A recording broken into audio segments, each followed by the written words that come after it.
serra un PDG dans ses bras et lui dit qu'elle pouvait guérir sa maladie. Mais le PDG ne croyait pas qu'une si jeune fille puisse connaître la médecine. Il lui donna alors 30 000 € pour qu'elle ne l'embête plus et partit aussitôt. La petite fille, frustrée par son manque de confiance, avait cependant le ventre vide. Elle décida donc d'utiliser l'argent pour s'offrir un bon repas. Bien que très jeune, la fillette avait un appétit énorme. Même après avoir mangé 10 bols de nouilles, elle n'était toujours pas rassasiée. Les passants étaient très choqués par ce qu'ils ont vu. C'est alors qu'elle remarqua un médium en train d'exorciser un homme dans la rue. Le médium affirma que l'homme était malade et agita 2 bâtons devant lui. Soudain, des filaments sanguins apparurent dans les yeux de l'homme, laissant la foule médusée. Tout le monde voulait alors se faire examiner par le médium, mais ce dernier exigea 100 000 €. À ces mots, une vieille dame sortit immédiatement 50 000 €, espérant qu'il pourrait soigner son fils. Mais à ce moment-là, la jeune fille intervint pour l'arrêter, car elle avait depuis longtemps compris que ce médium était un imposteur. Elle lui retourna la main, révélant ainsi sa supercherie. Sous les accusations de la foule, le médium n'eut d'autre choix que de s'enfuir. Pour la remercier, la vieille dame invita la fillette à dîner chez elle. La petite fille, encore affamée, accepta volontiers. En voyant tous les délicieux plats préparés par la vieille dame, elle se mit à manger avec voracité. La rapidité laissa la vieille dame stupéfaite.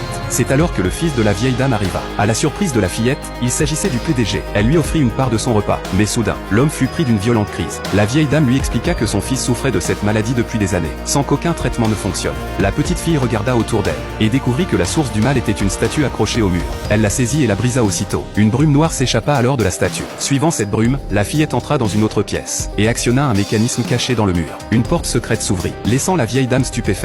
Elle n'avait jamais su qu'un tel endroit existait chez elle. La petite